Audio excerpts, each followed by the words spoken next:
Namaskar and welcome. I, Dhruvika Kanabar from Shri A.K. Doshi Mahila College, Jamnagar, presenting the lecture of Financial Management. નાણાકીય સંચાલનમાં આપણે આની પહેલાના સેશનમાં ઔદ્યોગિક નાણાં કોર્પોરેશન ઇન્ડસ્ટ્રીયલ ફિનાન્સ કોર્પોરેશન વિશેની ચર્ચા કરી હતી, જેમાં આપણે ઔદ્યોગિક નાણાં કોર્પોરેશન જે છે એની સ્થાપના ક્યારે થઈ, ઔદ્યોગિક નાણાં કોર્પોરેશન સ્થાપવાનો ઉદ્દેશ્ય શું હતો, કાર્ય કયા કયા હતા, એના નાણાકીય સાધનો ક્યાંથી એને પ્રાપ્ત થાય છે, એટલે કે ક્યાંથી એ જે છે એ ફંડિંગ કરવા માટેના નાણાંની પ્રાપ્તિ કરે છે, સંચાલન બોડી એની જે છે એ કયા પ્રકારના ડિરેક્ટર્સની બનેલી હોય છે, કાર્ય પદ્ધતિ શું છે, કઈ રીતે કામ કરે છે, વર્કિંગ મેથડ શું છે, અને કામગીરી અને મૂલ્યાંકન કઈ રીતે એનું જે છે એ થતું હોય છે. એની કામગીરી વિશે અને એની કામગીરીના મૂલ્યાંકન વિશે આપણે ચર્ચા કરેલી હતી કે અત્યાર સુધીમાં કેટલી નાણાકીય સહાય જે છે એ આઈએફસી એટલે કે ઔદ્યોગિક નાણાં કોર્પોરેશને પ્રોવાઈડ કરી છે. હવે આપણે આ સેશનમાં જે ડિસ્કસ કરવાના છીએ એ છે સેકન્ડ પોઈન્ટ. આપણે સોર્સિસ ઓફ ટર્મ લોન એટલે કે લાંબા ગાળાની મુદતની જે લોન હોય એના સ્ત્રોતની આપણે વાત કરી રહ્યા હતા, જે સોર્સિસમાં ઘણી બધી નાણાકીય સંસ્થાઓ અને વિકાસ બેંકોનો સમાવેશ થાય છે. એ ઉપરાંત વ્યાપારી બેંકો પણ સમાવિષ્ટ છે, પણ એની ચર્ચા આપણે જે છે એ આ બધી નાણાકીય સંસ્થા અને વિકાસ બેંકની ચર્ચા પૂરી કરશું, એના પછી વ્યાપારી બેંકો વિશે ડિસ્કસ કરશું. તો અત્યારે આપણે second one state financial corporation રાજ્ય નાણાકીય કોર્પોરેશન વિશેની ડિસ્કશન કરવાના છીએ. આ જે છે એ સ્ટેટ લેવલનું નાણાકીય કોર્પોરેશન છે. એની સ્થાપના જે છે એ ક્યારે થઈ હતી એ સૌથી પહેલાં જોઈએ તો આ જે ઔદ્યોગિક નાણાં કોર્પોરેશન છે પબ્લિક લિમિટેડ કંપની અને સહકારી મંડળીઓને નાણાં જે છે એ લાંબા ગાળાના સમય માટે પૂરા પાડે છે, ટર્મ લોન પૂરી પાડે છે.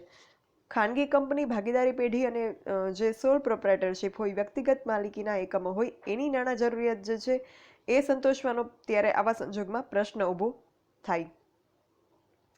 ઔદ્યોગિક નાણાં કોર્પોરેશનમાં આપણે જોયેલું કે એ માત્ર ને માત્ર પબ્લિક સેક્ટરના યુનિટ્સ માટે વર્ક કરતું હતું. પ્રાઇવેટ કંપની કે પાર્ટનરશિપ ફર્મ કે સોલ પ્રોપ્રાઇટરશિપને જે છે એ નાણાં આપતું નહોતું. તો હવે એ સંજોગોમાં પછી એ સમસ્યા સર્જાઈ કે જો ભાગીદારી પેઢીને, સોલ પ્રોપ્રાઇટરશિપને કે પછી ખાનગી કંપનીને નાણાંની જરૂર હોય તો એ ક્યાં જાય નાણાં લેવા માટે?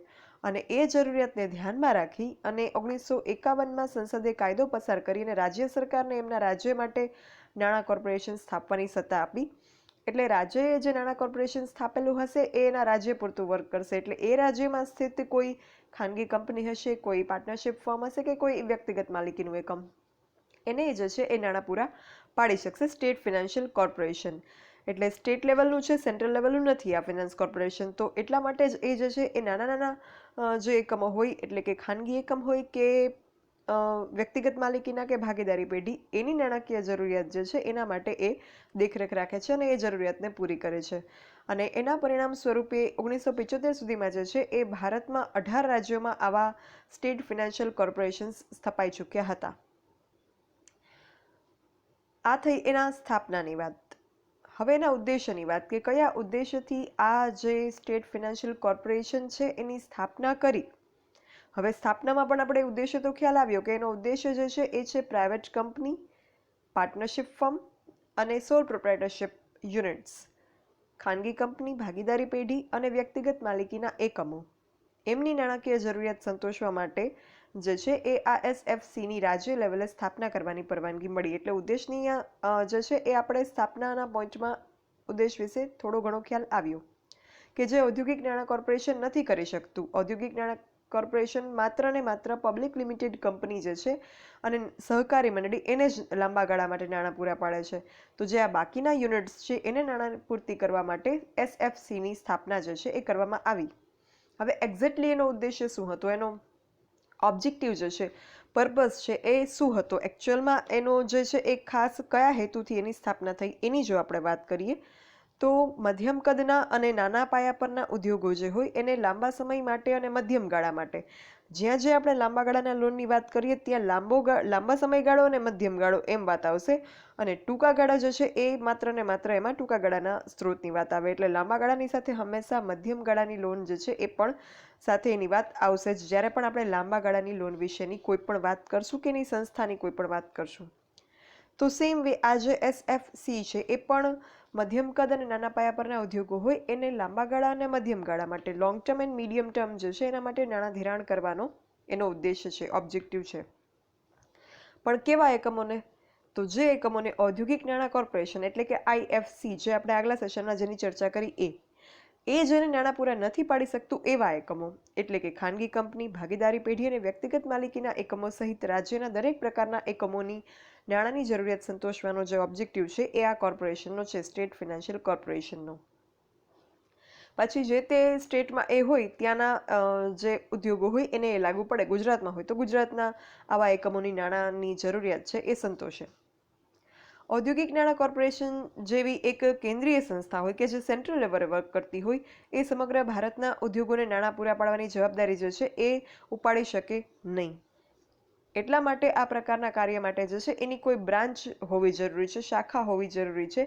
એટલા માટે થઈ અને રાજ્ય વાઇઝ, સ્ટેટ વાઇઝ આવા કોર્પોરેશન્સ સ્થાપવામાં આવ્યા કે જેનાથી જે IFC છે, જેની આપણે કાલે ચર્ચા કરી, એનું જે બર્ડન છે નાણાં ધિરાણ કરવાનું ઉદ્યોગોને, એના ઉપર જે બર્ડન છે એ બર્ડન ઓછું થઈ શકે, ડિસ્ટ્રીબ્યુટ થઈ શકે એવા હેતુથી અને બધા જ પ્રકારના ઉદ્યોગોને, બધા જ પ્રકારના ધંધાકીય સ્વરૂપોને નાણાં જરૂરિયાત પૂરી થઈ જાય એવા ઓબ્જેક્ટિવથી જે છે એ આ સ્ટેટ ફિનાન્શિયલ કોર્પોરેશનની સ્થાપના કરવામાં આવી હતી. પછી એના કાર્યની વાત કરીએ કે એનું કામ શું છે મુખ્ય. રાજ્ય નાણાં કોર્પોરેશન જે છે એના કાર્યની વાત કરીએ તો ઔદ્યોગિક એકમોને એ નાણાં ધીરવાનું કામ જે છે એ સૌથી એનું મુખ્ય કાર્ય છે. આ બધી જ વ્યાપારી બેંકો કે વિકાસ બેંક કે નાણાકીય સંસ્થાઓની જે આપણે વાત કરીશું હવે, કરી રહ્યા છીએ, એમાં બધી જ સંસ્થાઓનો એક મુખ્ય હેતુ છે નાણાં ધિરાણનો. કોને? ઉદ્યોગોને. કારણ કે ઔદ્યોગિક એકમોની નાણાકીય જરૂરિયાતને પૂરી કરવા માટે અને દેશમાં ઉદ્યોગ ધંધાઓના વિકાસના પ્રયત્ન કરવા માટે આવી સંસ્થાઓની સ્થાપના થઈ છે. અને એનાથી શું ફાયદો થાય? ઉદ્યોગ ધંધાઓને નાણાં પૂરા મળી રહે, નાણાં ધિરાણ મળી રહે અને ઉદ્યોગ ધંધા નવા સ્થપાઈ શકે. તો એનાથી શું ફાયદો થાય? તો એનાથી જે છે એ સમાજ ઊંચો આવે, ગરીબી, બેરોજગારી જેવા પ્રશ્ન ઘટી જાય, જેના લીધે શિક્ષણનું પ્રમાણ વધે, સ્વાસ્થ્યનું સ્તર ઊંચું આવે અને લોકો એક સ્વસ્થ સમાજ જે છે એનું નિર્માણ થાય અને જેના લીધે પછી દેશની કુલ રાષ્ટ્રીય પેદાશ, રાષ્ટ્રીય આવક અને માથાદીઠ આવક વધે અને જેનાથી પછી જે છે દેશ વિકાસ અને વૃદ્ધિ પામી શકે. એટલે એ હેતુને ધ્યાનમાં રાખીને આ બધી જ સંસ્થાઓ જેની આપણે ચર્ચા કરીશું હવે, એનો એકમાત્ર મુખ્ય હેતુ હશે ઔદ્યોગિક એકમને નાણાં ધીરવાનો. પછી એ ઉપરાંત એના જે છે એ અન્ય ઓબ્જેક્ટિવ્સ હોઈ શકે, પણ મુખ્ય હેતુ અહીંયા હશે નાણાં ધિરાણનો. એ ઉપરાંત કોર્પોરેશનની જે છે એ 20 વર્ષની મુદતના ડિબેન્ચર પણ ખરીદે છે. ઔદ્યોગિક એકમોએ બહાર પાડેલ 20 વર્ષની મુદતની જે લોન હોય એના માટે બાંયધરી પણ આપે છે. એટલે જ્યારે બાંયધરીનું વર્ક હોય, ઔદ્યોગિક એકમોને કોઈ બાંયધરી લેવાની હોય કે આપવાની હોય, એવા સંજોગોમાં પણ જે સ્ટેટ ફિનાન્શિયલ કોર્પોરેશન છે એ એમાં મદદરૂપ થાય છે અને બાંયધરી આપે છે કે જેનાથી નાણાં મેળવવાનું, લોન મેળવવાનું કાર્ય SFCનું સરળ બની જાય. એ સિવાય ઔદ્યોગિક એકમના શેર, ડિબેન્ચર કે બોન્ડ જે છે એને પણ અંડરરાઇટ કરે છે. અંડરરાઇટ કરવું એટલે બાંહેધરી આપવી. તમે અંડરરાઇટિંગ કમિશન વિશે એકાઉન્ટ્સમાં ભણી ગયા છો. જ્યારે કોઈ પણ કંપની શેર બહાર પાડે, એ શેર જે છે બહાર પાડતી વખતે તમે થોડું ઘણું CLમાં પણ શીખ્યા હશો કે કંપની જે છે પ્રોસ્પેક્ટસ, વિજ્ઞાપન પત્ર બહાર પાડી અને જાહેર જનતાને એ કંપની પોતાના શેર્સ અને ડિબેન્ચર્સ પરચેઝ કરવા માટે આમંત્રણ આપે.